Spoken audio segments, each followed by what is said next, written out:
Nakatanggap tayo ng katanungan tungkol sa G-Loan at G-Gives din kasi Fuse Lending yung kanyang tanong. Narito po, nagsasampa po ba ng kaso si Fuse Lending? Yan, ako magandang katanungan yan. Mukhang merong mga makakasuhan dito.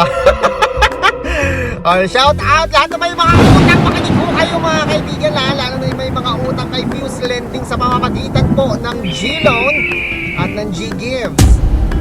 May masasampahan ba ng kaso si Fuse Lending Inc. kung sakaling hindi kayo magbayad?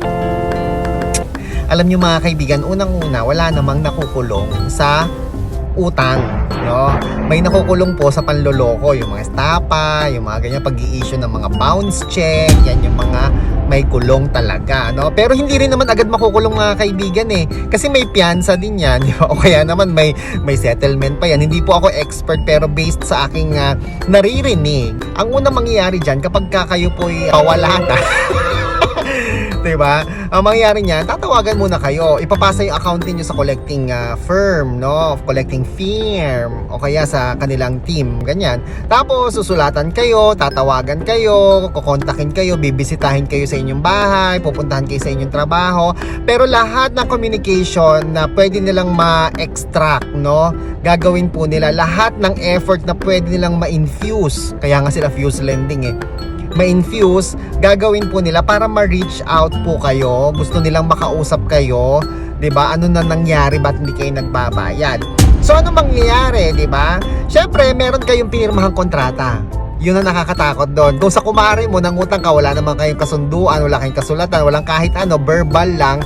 O 'yun, pwede mong matakasan 'yon, 'di ba? Pwedeng walang kaso 'yon, 'di ba? Kasi verbalan lang.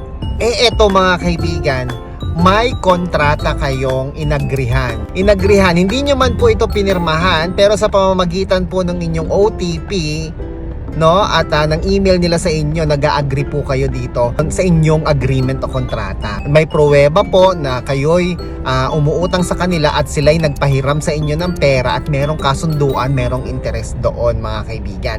Lahat nga ng efforts nila sa paniningil gagawin po nila. Kumbaga last resort na talaga yung sasampahan kayo ng kaso, pero bago pa dumating sa sampahan ng kaso, kasi di ba kung maliit lang naman yung halaga na hiniram sa iyo mga kaibigan, anong gagawin dyan? Kung talagang desidido silang masingil yan, sa barangay kayo magkikita-kita, di ba? Pwedeng magpalit kayo ng number, lumipat kayo ng bahay. Ang magiging effect nito in the long run ay ang inyong credibility, yung inyo pong credit score, yan. Kasi baka ma-blacklist na po kayo sa mga loan app or lending app na merong mababang patubo, baka pati sa bangko, kayo din ay hindi na makapag... kumbaga in short, mabubuhay na kayo ng cash basis palagi, no?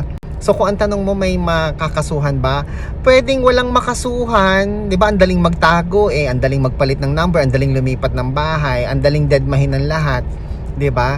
So pwedeng walang makasuhan pero mahihirapan na kayo makapag-apply in the future ng loan o kaya ng credit card, ng housing loan, ng auto loan.